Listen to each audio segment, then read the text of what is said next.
नमस्कार भाई सभी को, कैसे हम सब लोग। देखिए यूपी टेट भर्ती 2026 के ऊपर बात करने वाली है। आंसर की के बाद में ध्यान से सुनिए, आंसर की के बाद में 75 वाला पास 92 वाला फेल। ये क्या मैटर है भाई, ये आपको डाटा के अकॉर्डिंग समझना होगा कि कैसे हाईएस्ट स्कोर वाला फेल और जो कम नंबर वाला ये पास है। शिफ्ट वाइज 6 से 7 अंक का नॉर्मलाइजेशन, कुल 27 प्रश्नों पर आपत्ति। ये क्या मैटर है, क्या सच में 27 प्रश्न है या फिर कम है या फिर ज्यादा है, क्या सच में इतने नंबर मिलेंगे। बोनस अंक प्राइमरी प्लस में जूनियर दोनों की बात करेंगे। रिजल्ट डेट एंड डाटा के ऊपर बात करेंगे। शिफ्ट वार डाटा हम देखेंगे अच्छे तरीके से। वीडियो को लाइक और चैनल को सब्सक्राइब कर लेना, क्योंकि आगे की जो भी अपडेट है वो आपको सबसे पहले हमारे चैनल के माध्यम से ही दी जाएगी। देखिए भाई, जो चीजें हैं, जो वीडियो है, इसके अंदर काफी सारी स्लाइड है। इन स्लाइड को ध्यान से देखिए, ध्यान से समझिए, आपको मैं अच्छे तरीके से समझा दूंगा। देखिए डाटा आप ही के लिए बनाया है, आप वीडियो को लास्ट तक देखिए, आपको चीजें समझ में आएगी अच्छे तरीके से। जो एनालाइज आपके लिए मैं लेकर आया हूं, बेहतरीन अच्छे तरीके से एनालाइज करने के बाद आपको मैं बता रहा हूं। देखिए भाई, यूपी टेट 2026 नॉर्मलाइजेशन और अंतिम परिणाम का विश्लेषण क्या कहता है। ठीक है, देखिए शिफ्ट वाइज हम बात करेंगे डिफिकल्टी लेवल की, ठीक है, कट ऑफ जोन और बोनस अंक, पूरी कार्य प्रणाली के ऊपर बात करेंगे। काफी सारे पॉइंट के ऊपर हम बातें करेंगे। ठीक है, वीडियो को ना लास्ट तक देखा करो। आप सब्सक्राइब मत करना, लाइक मत करना, कुछ मत करना, लेकिन वीडियो को लास्ट तक देखना। उसके बाद में अगर आपको अच्छा लगे, वीडियो अच्छे समझ में आए, डाटा पसंद आए, तो वीडियो को लाइक करके चैनल को सब्सक्राइब कर सकते हो। ठीक है, देखिए भाई, आंसर की के बाद अंकों का अप्रत्याशित ग्राफ क्या कहता है। तो देखिए भाई, जब आंसर परीक्षा के तुरंत बाद अनुमानित स्कोर, काफी सारे बच्चे ऐसे हैं जो एग्जाम देने के बाद बाहर निकलते हैं, भाई मेरे तो इतने परसेंट सही है, मेरे तो इतने सही, मेरे इतने सही है। जो बच्चे थे ना 95 प्लस वाले, काफी कर दे 110 का भी, मेरे भाई 93 नंबर है, मेरा तो सिलेक्शन पक्का है। ठीक है, अभी जैसे आंसर के आते हैं ना, आंसर के आने के बाद में जो एकदम से नीचे गिरते हैं ना भाई, उसका बुरा हाल होता है। रेलवे के अंदर सबसे ज्यादा हमने देखा है, रेलवे के अंदर 1/3 की नेगेटिव मार्किंग होने की वजह से क्या होता है, बच्चों की 20-20, 25-25% गलत होते हैं और नेगेटिव मार्किंग लगती है वो अलग से। अब देखिए नॉर्मलाइजेशन का प्रभाव, इसका हम इफेक्ट देखेंगे। आंसर की के आने के बाद ऑफिशियली, जब आंसर की के बाद में वास्तविक जो स्कोर है ये पहुंचा है 85 से 80, 85, 80, 83, ये पहुंच गया बच्चों का स्कोर रियलिटी में। ठीक है, देखिए प्रारंभिक आंसर की अंतिम सत्य नहीं है, 110 से 80 तक की यह गिरावट ही नॉर्मलाइजेशन आवश्यकता को स्पष्ट करती है। ठीक है, देखिए भाई, इसको समझिए अच्छे तरीके से। अब पासिंग कट ऑफ और बॉर्डर लाइन का जोखिम क्या है, ये देखिए। अगर मैं बात करूं जनरल कैटेगरी की, अगर मैं जनरल कैटेगरी की बात करूं, टारगेटेड अंक है आपके 90। ठीक है, देखिए रिस्क जोन है 91 से 92 अंक रिस्क की जोन के अंदर है। नॉर्मलाइजेशन अंक घटने पर फेल होने का खतरा होगा। ठीक है, ये है आपका जनरल कैटेगरी। होप जोन की बात करें तो 89, नॉर्मलाइजेशन में एक अंक बढ़ने पर पास होने की संभावना, यानी कि 90 के लगभग ये कहा गया कि आप सेफ है। नॉर्मलाइजेशन आपका खेल बदल सकती है, अंक घटे, 1-2 नंबर घटे तो सीधा बाहर, 1-2 बढ़े तो अंदर सीधा। अगर बात करें SC ST OBC कैटेगरी की, तो टारगेटेड स्कोर होना चाहिए 82। होप जोन की बात करें तो 80 से 81 अंक बढ़त की उम्मीद होगी। ठीक है, बॉर्डर लाइन पर मौजूद उम्मीदवारों का भविष्य पूरी तरह से शिफ्ट की कठिनाई और नॉर्मलाइजेशन की दिशा प्लस माइनस पर निर्भर करेगा। यानी कि बॉर्डर लाइन है ये आपकी, ये बॉर्डर लाइन है, ये आपकी बॉर्डर लाइन है। ठीक है, अब देखिए आगे,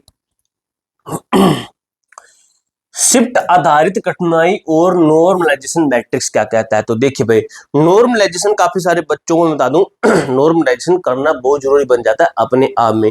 नॉर्मलाइजेशन भी आपको बता दूं मैं, जो हार्ड शिफ्ट होगी उसको नॉर्मलाइजेशन अच्छी खासी मिलती है, इजी होगी उसको। ये नहीं कि ज्यादा भी माइनस में नंबर कर देंगे, इतने ज्यादा माइनस में नहीं करते, कुछ पॉइंट के अंदर आपके नंबर माइनस में कर सकते हैं।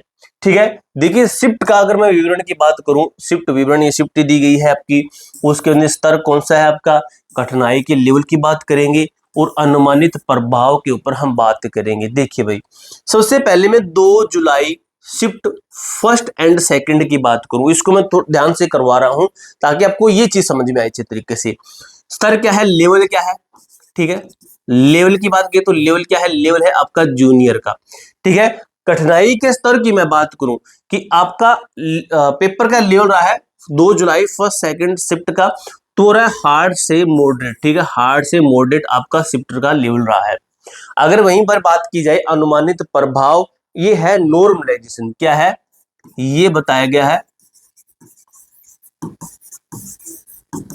नॉर्मलाइजेशन, ये आपका नॉर्मलाइजेशन का बताया गया कि कितनी नॉर्मलाइजेशन अनुमानित प्रभाव। बढ़त में बात की जाए तो प्लस में आप करके चलिए, लगभग माइनस मत कीजिए। अगर आपका हार्ड टू मॉडरेट है तो माइनस प्लस 3 से 4 अंक आप करके चल सकते हो, आपका इतना आपको जो इसके अंदर वेरिएशन देखने को मिल सकता है। उसके बाद में बात की जाए 3 जुलाई की आपकी पहली शिफ्ट, 3 जुलाई की पहली शिफ्ट पोस्ट की बात की और लेवल की बात की जूनियर की, और एग्जाम की लेवल की मैं बात करूं तो वो है आपका इजी। न्यूनतम प्रभाव, ज्यादा प्रभाव बिल्कुल कम, सबसे कम देखने को मिलेगा इसके अंदर, या नहीं घट सकते बढ़ सकते, ऐसा रहेगा, इजी रहा पेपर आपका, ठीक है। यहाँ पर ये अंक घटने की बात कह दी गई है, ठीक है। यहाँ पर बात करें तो 3 जुलाई की आपकी सेकंड शिफ्ट, ठीक है, यहाँ पर फर्स्ट शिफ्ट आ गई, सेकंड शिफ्ट ये आ गई, और सेकंड शिफ्ट के अंदर बात की जाए वेरी हार्ड, ये रहा आपका सबसे ज्यादा हार्ड शिफ्ट की बात कही गई है, वेरी हार्ड इन्होंने लिख दिया है। ईवीएस इंग्लिश कठिन मैथ इसके अंदर हमें देखने को मिली, +3 +4 अंक सबसे अधिक फायदा इसके अंदर हो सकता है, +3 4, क्योंकि हार्ड टू मॉडरेट रही है, ठीक है। इसके अंदर प्लस अब 4 मत कीजिए, इसके अंदर प्लस कीजिए आप 2 प्लस से 3 प्लस तक इसके अंदर करके चलिए मेरे भाई, ठीक है।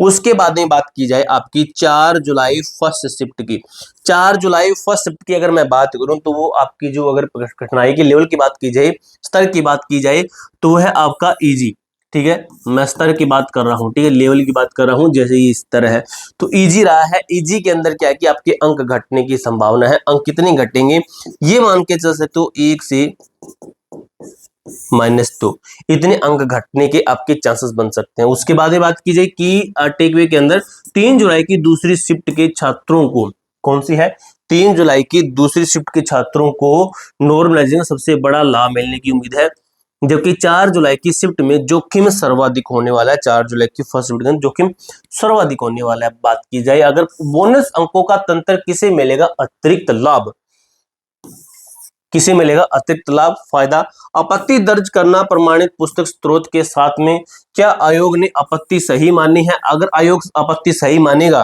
ठीक है, अगर नहीं मानी तो प्रक्रिया यहीं पर समाप्त। अगर मान ली उसने कि ठीक है भाई ये भी बच्चों का डाउट सही है, बच्चों का कहना सही है कि क्वेश्चन हमारी तरफ से गलत है, तो क्या प्रक्रिया होगी, छात्र जिसने आपत्ति दर्ज की है उसको +1 अंक, छात्र जिसने आपत्ति दर्ज नहीं की लेकिन वही विकल्प चुना था, ठीक है, यानी कि इस छात्र ने ऑब्जेक्शन लगाया 1 2 3 4 इसके ऊपर ऑब्जेक्शन लगाया, और ठीक है कि मेरा 4 ऑप्शन था, ये 4 सही है, आपने इसको माना ये गलत है, तो इसका ये माना जाएगा। अब उस शिफ्ट के अंदर जितने छात्र बैठे जिन्होंने 3 सेलेक्ट किया था उन सभी को वो 1 नंबर मिलेगा, +1 बोनस अंक उसको भी दिया जाएगा, ठीक है, चाहे इसने आपत्ति लगाई है या फिर नहीं लगाई। यह मिथक है कि केवल आपत्ति दर्ज करने वाले को ही अंक मिलते हैं, यदि प्रश्न सही साबित होता है तो सही उत्तर देने वाले सभी उम्मीदवारों को बोनस अंक का एक समान लाभ दिया जाता है मेरे भाई।